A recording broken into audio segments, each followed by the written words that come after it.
Bienvenidos de nuevo. Hoy en el curso de JavaFX 8 vamos a ver la API Fluent y todas las variantes que hay de ella para los diferentes tipos de datos. Empezaremos viendo la API fluida para las propiedades de tipo numérico. Mi nombre es Sergio Lacal y estáis en territorio Java. Así pues, empezamos recordando que la API fluida constituía, junto con la clase Bindings, lo que llamábamos API de enlace de alto nivel. Centrándonos en la Fluent API, podemos decir que consiste en varios métodos de diferentes clases e interfaces y se denomina fluida porque los nombres de los métodos, sus parámetros y tipos de retorno se han diseñado de manera que permiten escribir el código con fluidez. El código escrito utilizando la API Fluent es más legible en comparación con el código escrito utilizando API no fluida. Bueno, más legible para un contexto de backend y menos para el frontend, aunque esto no tiene que ser algo totalmente negativo.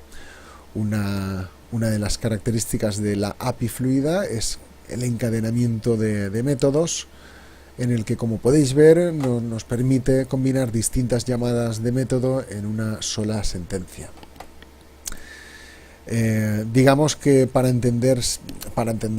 aprenderse bien la API fluida de enlace debemos centrarnos en las clases e interfaces XXXBinding y XXXExpression.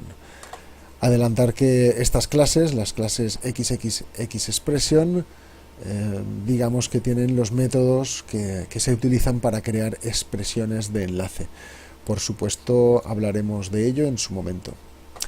Y como no, por si alguien se ha perdido o es nuevo, las XXX corresponden a los diferentes tipos de datos como integer, float, doble, long, boolean y object, como no. Así pues, vamos a empezar viendo la Fluent API para las propiedades de tipo entero. Podemos ver el árbol de interfaces y clases correspondientes y supongo que a estas alturas deberíamos reconocer algunas cosas como las interfaces observable, observable evalue, read only property, la clase binding, las clases property y sus especializaciones read only integer property o integer property. Pero bueno, ahora me gustaría que os fijarais en el siguiente trozo de árbol, este de aquí, más la clase integer binding aquí abajo. Estas son las interfaces que vamos a estudiar, además de la clase integer binding, la cual creo que es importante para acabar de entender esto de la Fluent API. En el caso de datos de tipo numérico, claro. Y vamos a hablar un poco sobre estas interfaces y cómo no, a ver con detalle los métodos de los que disponen cada una de ellas. Empezamos con la interfaz binding, que como ya vimos, dispone de 4 métodos, los cuales ya hablé en su día, así que solo tendréis que repasar apuntes o revisar el vídeo. Y pasaremos a ver la interfaz number binding.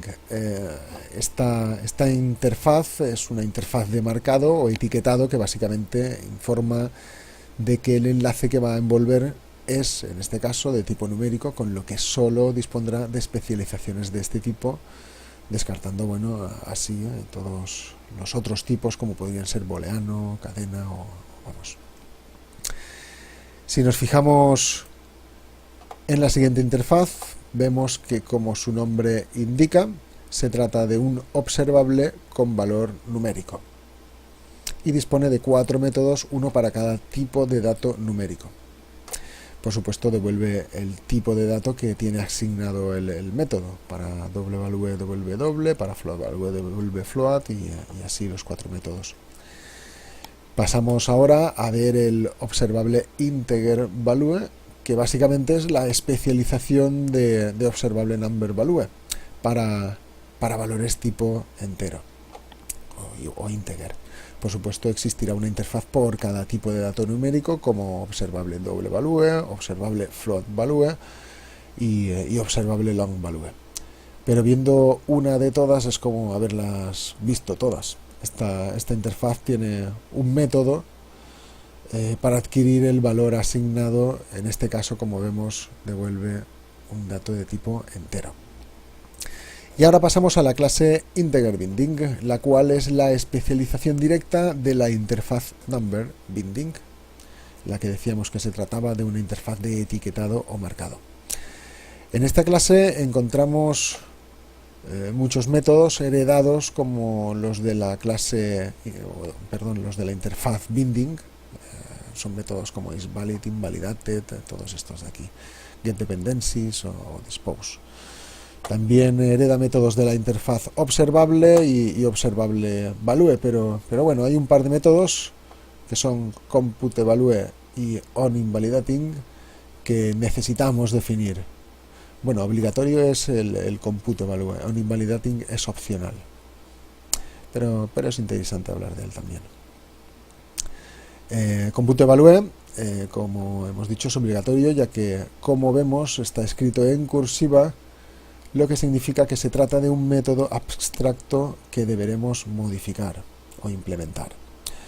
Un detalle, chicos, no lo he dicho, pero la almohadilla que precede el nombre del método significa que se trata de un método protegido. Y el guión ondulado de los métodos de las interfaces anteriores se refieren a que tienen un acceso de paquete. Pero bueno, volviendo al tema del que hablábamos, teníamos dos métodos. El primero, computeValue, que permite calcular el valor actual del enlace, y puesto que se trata de un método abstracto, cualquier clase que extienda de integer binding deberá proporcionar una implementación del método. El otro método no es obligatorio utilizarlo, de hecho está vacío inicialmente y básicamente permite definir la lógica que se ejecutará en el momento que un enlace se invalide. Y bueno, estos métodos son los mismos para todas las clases de enlaces numéricos especializados: float binding, double binding, long binding y el que estamos viendo, el que hemos visto más bien, integer binding. Vista la clase especializada de enlace, pasaremos a ver la interfaz number expression. Y bueno, esta interfaz, como habíamos adelantado, tiene los métodos que se utilizan para crear expresiones de enlace, y para entenderla o estructurarla mejor la he dividido en 4 grupos de métodos, los cuales hacen referencia a un tipo de operaciones en concreto. Tened en cuenta que voy a explicar la interfaz number expression y no su especialización en datos de tipo entero, integer expression. Al fin y al cabo, la única diferencia sería dicha especialización de datos a tipo entero, pero bueno, la realidad es que se pueden combinar los tipos de datos unos entre otros. Empezamos con los métodos orientados a cálculos numéricos, los cuales permiten sumar, restar, multiplicar y dividir, y todos estos métodos devuelven un objeto number binding, por lo que podremos combinarlo con otros datos numéricos que no sean tipo integer. Pero de esto hablaremos con más detalle cuando terminemos de ver toda la interfaz. Para finalizar este grupo de métodos, fijaos que no existen métodos para realizar operaciones como pueden ser raíz cuadrada de un valor o algún tipo de representación o asíntota o límite. Esto se soluciona mediante la API de bajo nivel, de la que hablaremos al final del tema, no del vídeo. Y bueno, que será la solución a estos tipos de problemas, ya que nos permitirá realizar operaciones mediante el uso de Java sin effects, y poder conseguir hacer este tipo de operaciones, las que hablábamos, una raíz, por ejemplo, una raíz cuadrada o la que queramos. Veremos un ejemplo en el vídeo correspondiente a la API de bajo nivel. ¿Cómo no? Pasamos al siguiente grupo de métodos, y bueno, estos métodos están orientados a realizar comparaciones entre valores, como podéis ver. Los métodos nos devolverán un objeto tipo boolean binding, que representará el resultado de comparar la propiedad que llama al método con la propiedad en el argumento del método. Así pues, podremos preguntarnos si una propiedad es mayor que otra, mayor o igual, si no es igual, si es menor, o si es menor o igual a otra propiedad. El siguiente grupo, bueno, la verdad es que podría haberlo insertado en el grupo de operaciones matemáticas. Bueno, este grupo constaría de un único método que proporciona el valor contrario al de la propiedad que lo llama. Se llama negate y básicamente en su declaración en la clase bindings, también hablaremos de ella más adelante, crea y devuelve un number binding, el cual tiene las características del nuestro, pero con el valor de la propiedad multiplicada por -1. Así que si llamamos a este método mediante una propiedad de tipo entera con valor 2, nos devolverá el mismo tipo de propiedad integer binding, pero con valor -2. Tened en cuenta que no será la misma propiedad, sino será otra, la cual haya adquirido el valor 2 de la propiedad con valor negativo o contrario al que tenga dicha propiedad anterior. Y finalmente pasamos al grupo de expresiones de cadenas. Vemos que hay un método sobrecargado al que le llegan entre 1 y 3 argumentos. Este método básicamente mantiene actualizado el valor del number expression en forma de cadena, de manera que si el valor de la propiedad numérica cambia, también cambia el valor de la cadena. Vemos que devuelve un string binding básico en el primer método, un string binding con un tipo concreto de formato. No voy a entrar en detalle con el tipo de formato, puesto que es Java estándar, pero para quien quiera saber algo más sobre cómo formatear un texto, echadle un vistazo a la clase formatter con 2 T's, ubicada en la librería Java Útil. Bueno, finalmente vemos que el último método, además de poder darle formato al string binding, también nos permite otorgarle una localización geográfica mediante el argumento de tipo locale. A lo mismo que antes se puede ver en la especificación Java estándar. Así que ya vistos los métodos de la interfaz number expression, pasamos a comentar la mezcla entre tipos de datos al usar los métodos que hemos estado comentando. Habréis visto que no he puesto los tipos en los argumentos, puesto que podemos mezclarlos. He puesto XXX. El resultado de estas mezclas estará regido por la nomenclatura que se utiliza en Java estándar. Así pues, tendrán más preferencia las propiedades que ocupen más memoria.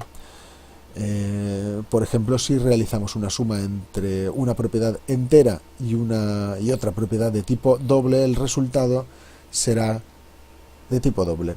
Y si realizamos una operación entre una propiedad de tipo long y otra de tipo float, el resultado será de tipo float.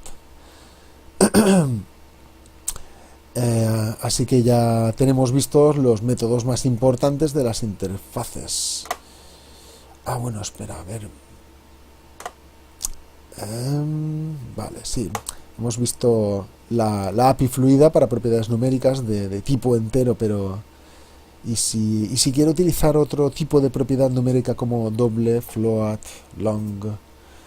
Pues en este caso el truco está en darse cuenta de que existen ciertas interfaces las cuales son las que trabajan directamente con el tipo de propiedad numérica especializada. En este caso vemos que son las interfaces marcadas en el árbol de las interfaces. La API fluida de otro dato numérico será igual que esta, pero modificando las interfaces especializadas en datos de tipo entero a otras especializadas en el otro tipo de dato, en este caso de tipo doble. Bueno, la magia de la programación orientada a objetos, aquí la estamos viendo.